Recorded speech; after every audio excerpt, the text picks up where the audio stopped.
Irán está amenazando con retirarse del Tratado de No Proliferación de Armas Nucleares. Y si eso no quedó claro, lo explico de forma directa. Si se retira, significa que ya no tendrá ninguna restricción legal internacional que le impida producir armas nucleares. Esa es la discusión que está teniendo lugar ahora mismo en el Parlamento iraní.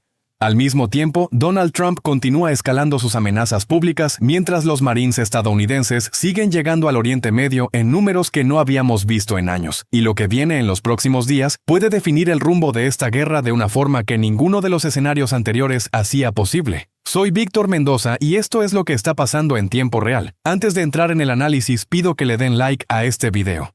Eso ayuda directamente a que el contenido llegue a más personas y a que podamos seguir cubriendo esto con la profundidad que merece. Se los agradezco de verdad. Empecemos con la amenaza nuclear porque es el desarrollo más significativo de las últimas horas y porque requiere entenderse en contexto para comprender su verdadero alcance.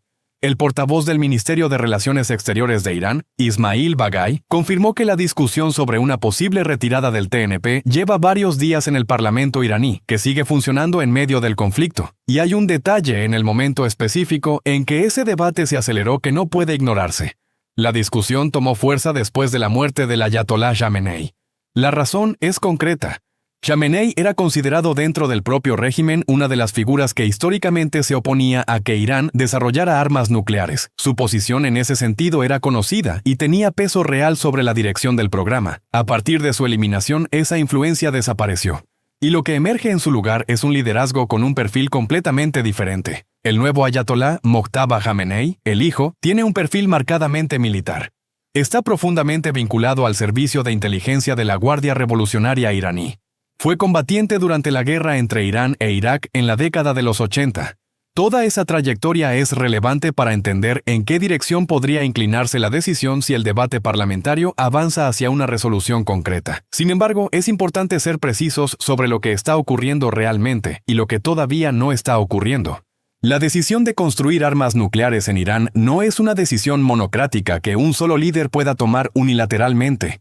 Tiene que pasar por el Parlamento y también por la Asamblea de Expertos, el órgano religioso político que tiene autoridad sobre las decisiones más trascendentes del régimen. Eso significa que el proceso tiene capas institucionales que ralentizan cualquier decisión, aunque la dirección del debate sea clara. Lo que está siendo discutido concretamente en el Parlamento son 3 medidas específicas. La primera es la retirada formal del TNP. La segunda es la revocación de la legislación interna que rige los compromisos de Irán en el marco del acuerdo nuclear. Y la tercera es la negociación de un nuevo pacto internacional con potencias aliadas en torno al desarrollo de tecnología nuclear que Irán presentaría como de uso pacífico. Y aquí viene un punto técnico que es fundamental para entender el verdadero significado de esas 3 medidas. Ninguna de ellas dice explícitamente que Irán va a construir una bomba nuclear, pero todas juntas crean las condiciones para que eso sea posible sin restricciones legales internacionales. El TNP en sí mismo no prohíbe que los países tengan programas nucleares.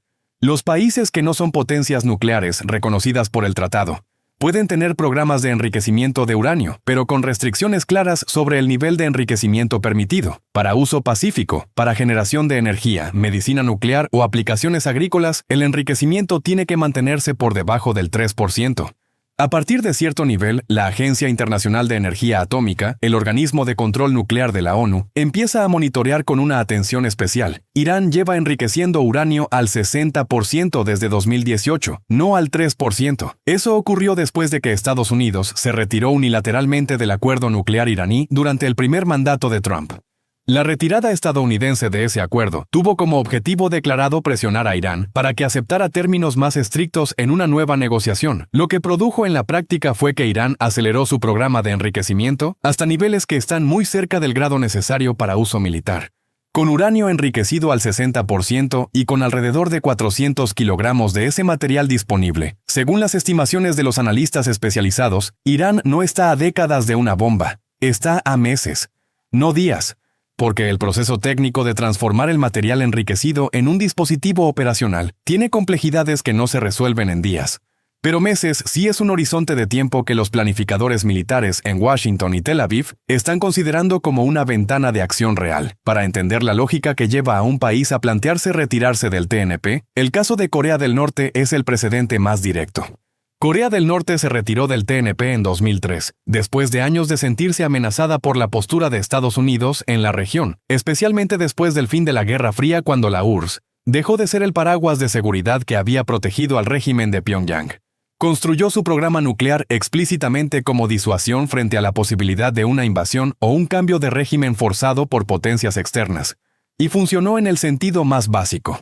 Estados Unidos nunca invadió Corea del Norte después de que demostró que tenía capacidad nuclear real. Irán está mirando exactamente ese precedente ahora mismo. Un país que estaba sentado en la mesa de negociaciones buscando retomar un acuerdo nuclear cuando fue atacado. Un país que firmó tratados de no proliferación mientras otro país en la misma región, Israel, tiene armas nucleares confirmadas por todos los analistas, aunque Israel no lo reconoce oficialmente y no firmó el TNP. La asimetría es evidente, y el régimen iraní la usa activamente como argumento interno para justificar por qué el TNP ya no le brinda protección real, sino solo restricciones unilaterales. India y Pakistán tampoco firmaron el TNP y ambos tienen armas nucleares. Ninguno de los dos fue objeto de una operación militar para eliminar su capacidad nuclear una vez que la demostraron. El patrón que Irán está leyendo en esos casos es el mismo que Corea del Norte leyó 20 años atrás. La bomba disuade. Y si la conclusión a la que llega el régimen iraní es que solo la capacidad nuclear garantiza la supervivencia del Estado frente a potencias que ya están atacándolo militarmente, la lógica interna de retirarse del TNP y acelerar el programa se convierte en la opción que más sentido estratégico tiene desde la perspectiva del régimen. Mientras esto se debate en el Parlamento iraní, Trump publicó esta mañana en sus redes sociales otro mensaje de advertencia directa. Dijo que si el estrecho de Hormuz no se abre inmediatamente para el comercio y si no se cierra un acuerdo pronto, Estados Unidos va a concluir lo que llamó su adorable estadía en Irán, destruyendo y obliterando completamente todas las plantas de generación de energía eléctrica del país, los pozos de petróleo, la isla de Kark, que es el centro neurálgico de las exportaciones petroleras iraníes, y posiblemente todas las plantas de desalinización que hasta ahora, según sus palabras, deliberadamente no han tocado. Presentó esas acciones como retaliación por lo que llamó los 47 años de terror del antiguo régimen y por los soldados estadounidenses que murieron durante ese periodo. Hay varios elementos en ese mensaje que merecen ser analizados por separado porque cada uno dice algo diferente. El primero es la arquitectura económica del ataque que Trump está describiendo.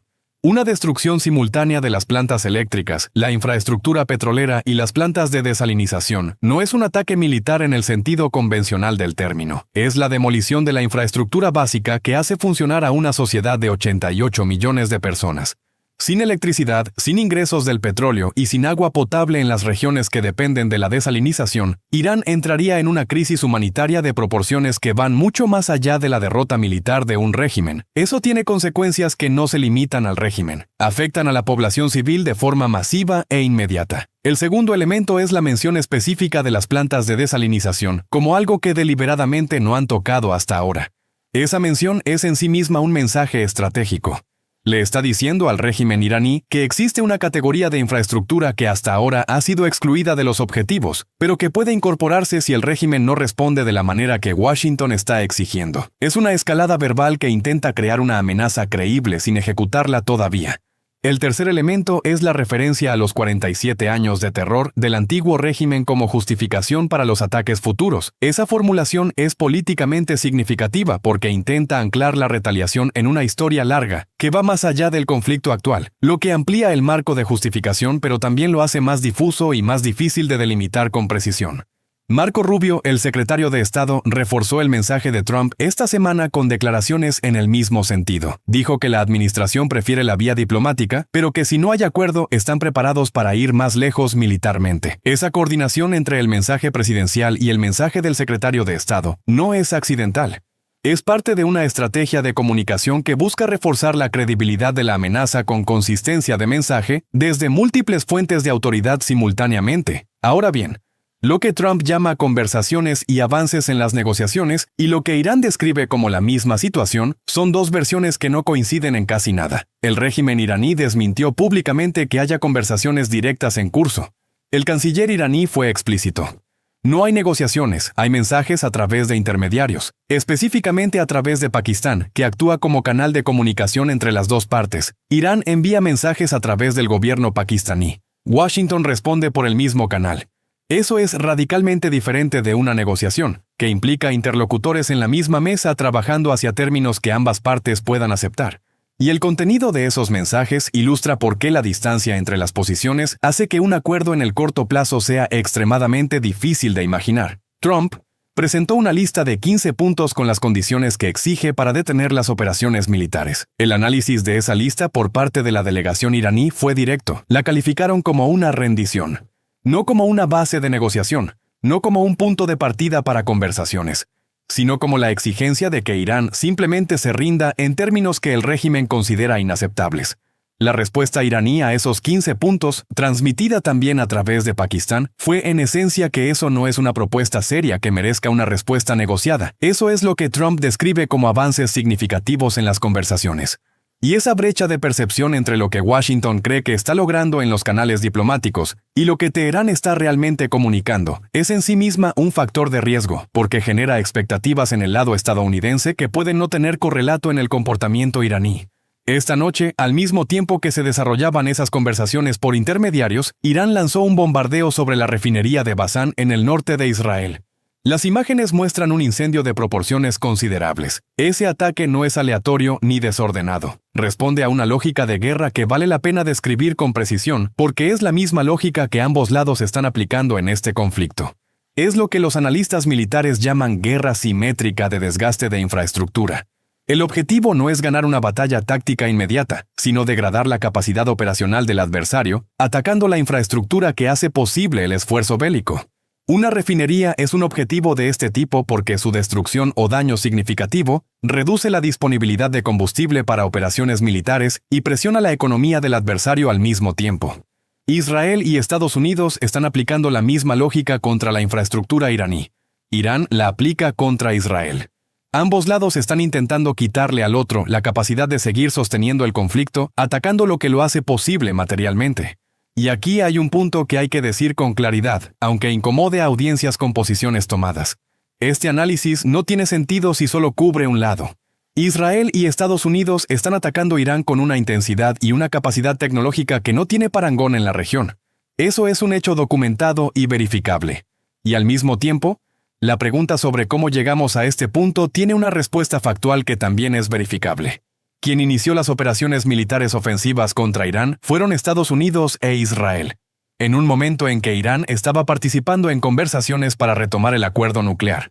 El hecho de que Irán tenga todo el poder de fuego que le quede en uso activo contra infraestructura israelí no describe una agresión unilateral, describe la respuesta de un país que fue atacado mientras negociaba.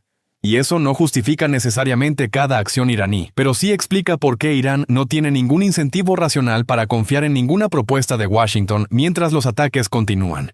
La posición iraní en las conversaciones a través de Pakistán refleja exactamente ese cálculo. El régimen tiene capacidad de fuego. Mientras la tenga, no tiene incentivos para negociar en términos que no considere aceptables. Si la alternativa es seguir en guerra con posibilidades de resistir, negociar la rendición no es una opción racional desde el punto de vista de la supervivencia del régimen.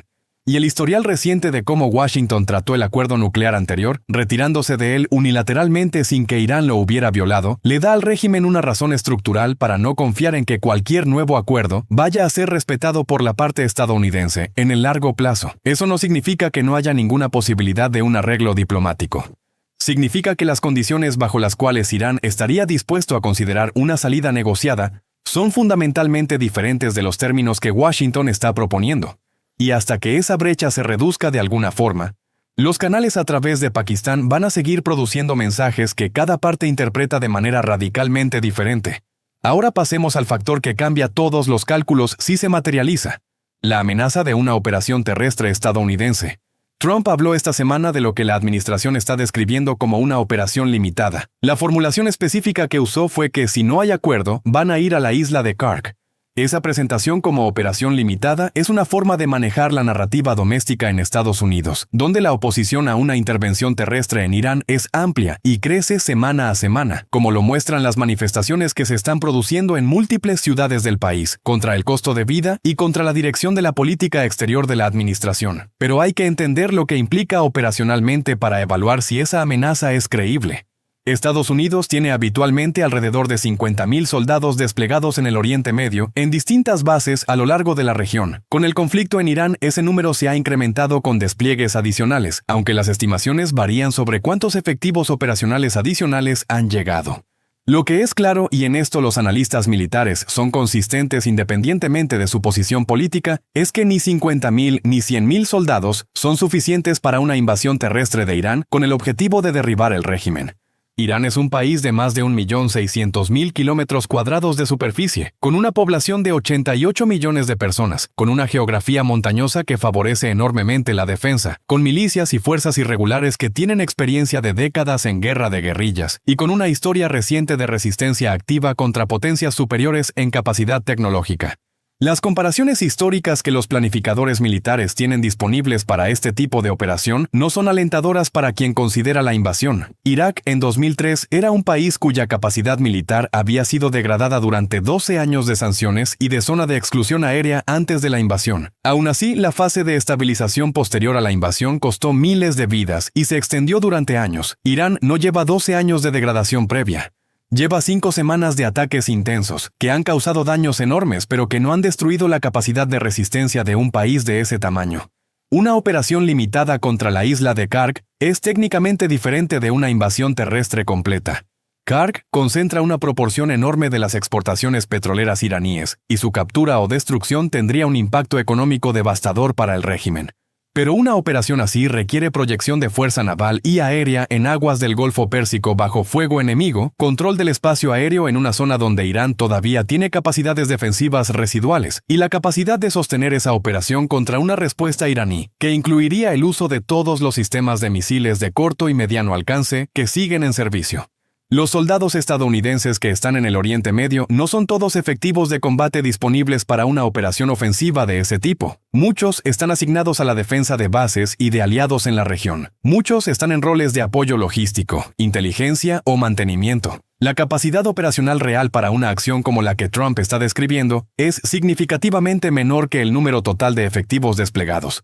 Y mientras eso ocurre sobre el terreno, la presión política en Estados Unidos contra una escalada terrestre es un factor que la administración no puede ignorar indefinidamente.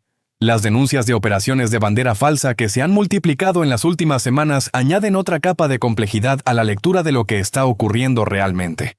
Irán acusó de ser banderas falsas a varios ataques que fueron atribuidos al régimen, incluyendo el ataque a una planta de desalinización en Kuwait, el incidente en Chipre, que implicó a instalaciones militares británicas en esa isla mediterránea, y el ataque que se reportó inicialmente como un misil iraní sobre Diego García, la base militar estadounidense en el Índico. En todos esos casos, el régimen iraní afirmó que los misiles no eran de fabricación iraní y que las trayectorias no coincidían con lanzamientos desde territorio o posiciones iraníes. La operación de bandera falsa como herramienta de escalada tiene una lógica estratégica clara: atacar a un aliado y culpar al adversario para presionarlo a entrar más activamente en el conflicto, ampliar la coalición contra el adversario o justificar acciones que de otra manera no tendrían base. No es una herramienta nueva en la historia de los conflictos modernos, y en un teatro de operaciones tan complejo como el actual, con múltiples actores, múltiples capacidades de misiles en la región y presiones políticas enormes sobre todos los gobiernos involucrados, la atribución correcta de cada ataque es genuinamente difícil. Lo que sí es claro es que la presión económica sobre Estados Unidos por el cierre del estrecho es real y está creciendo. El petróleo mundial está siendo afectado por las disrupciones en el tráfico del Golfo Pérsico. La presión doméstica sobre la administración Trump por el aumento del costo de vida, que tiene componentes energéticos y de cadena de suministro relacionados con la inestabilidad regional, está generando manifestaciones en múltiples ciudades. Y esa presión interna es un factor que influye en el ritmo y la intensidad de las amenazas que Trump está haciendo públicamente. Porque la narrativa de que la guerra va bien y de que hay avances diplomáticos es necesaria para mantener el apoyo político doméstico en un momento en que los costos se están volviendo visibles para la población estadounidense. Volvamos a la amenaza nuclear porque hay que cerrar ese análisis con precisión. El debate en el Parlamento iraní sobre el TNP no es todavía una decisión tomada de retirarse del tratado. Es un debate con posiciones diversas dentro de las instituciones iraníes sobre si esa es la dirección correcta. Pero el contexto en que ese debate se está produciendo es el más favorable que ese argumento ha tenido en la historia del régimen. El país está siendo atacado militarmente. El liderazgo que históricamente se oponía a la bomba fue eliminado. El nuevo liderazgo tiene un perfil militar y de inteligencia, y el precedente de Corea del Norte como caso de estudio de disuasión nuclear exitosa está sobre la mesa. La ventana de tiempo que los analistas calculan entre la retirada del TNP y la capacidad operacional de un primer dispositivo nuclear iraní es de meses, no de años. Ese es el horizonte que está cambiando los cálculos de todos los actores. Israel lo cambió hace décadas cuando destruyó el reactor nuclear iraquí en Osirak en 1981 y el reactor sirio en 2007. La lógica entonces era la misma que ahora. Actuar antes de que la capacidad exista es infinitamente más manejable que actuar después. Y si el debate en el Parlamento iraní avanza hacia una resolución formal de retirada del TNP, el tiempo disponible para todos los actores se comprime de forma dramática. Lo que estamos viendo en este momento es la confluencia de varias dinámicas que se refuerzan mutuamente de una forma que hace la situación más inestable. No menos, a medida que pasan las semanas, Irán está deteriorando militarmente pero no colapsando. Sus capacidades ofensivas residuales siguen siendo reales, como lo demuestra el ataque a la refinería israelí de esta noche. La presión doméstica en Estados Unidos sobre la administración Trump está creciendo. Las negociaciones por intermediarios están produciendo mensajes que cada parte interpreta como señal de sus propias preferencias. Y en el fondo de todo eso, el debate sobre el arma nuclear está avanzando en Teherán de una manera que comprime el tiempo disponible para cualquier resolución diplomática. Eso no significa que el conflicto sea inevitable que escale a un nivel nuclear. Significa que la arquitectura de incentivos para todos los actores está cambiando en tiempo real y que las decisiones que se tomen en los próximos días van a determinar si esa escalada se puede contener o no. Un Irán que decide retirarse del TNP es un Irán que le comunica al mundo que ya no acepta el marco legal internacional como límite a su programa nuclear. Y esa comunicación tiene consecuencias que van mucho más allá de Irán e Israel, porque implica a Rusia, a China, a India, a todos los actores que tienen interés en que el sistema de no proliferación nuclear funcione, aunque sea imperfectamente. La corrida armamentista que estamos viendo globalmente es el contexto más amplio de todo esto. Francia acaba de anunciar que va a aumentar su arsenal nuclear. Múltiples países están revisando sus políticas de defensa en la dirección de mayor capacidad militar independiente.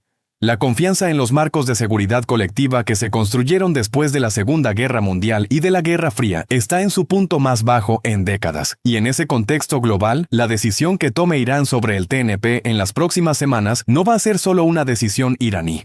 Va a ser una señal para todos los actores que están mirando y evaluando si el sistema de no proliferación nuclear todavía tiene valor real o si es solo un instrumento que protege a los que ya tienen la bomba y restringe a los que no la tienen. Eso es lo que está en juego esta semana. No solo quién controla el estrecho de Hormuz, no solo si Trump lleva a cabo la amenaza de atacar la infraestructura iraní, sino si el marco que ha contenido la proliferación nuclear desde los años 60 sobrevive al escenario que se está desarrollando en el Golfo Pérsico en este momento. Déjenme saber en los comentarios qué opinan. ¿Creen que la operación terrestre que Trump está describiendo como limitada es una amenaza real o es parte de la estrategia de presión diplomática? Y si Irán efectivamente se retira del TNP, ¿qué respuesta esperan de Israel y de Estados Unidos? Quiero leer cada opinión. Sigo aquí procesando cada desarrollo en tiempo real. Activen las notificaciones porque los próximos días van a ser determinantes. Y si este análisis les dio claridad sobre algo que los medios convencionales no están explicando con la profundidad que merece, compártanlo. Esta historia es demasiado importante para quedar enterrada en el algoritmo. Hasta la próxima.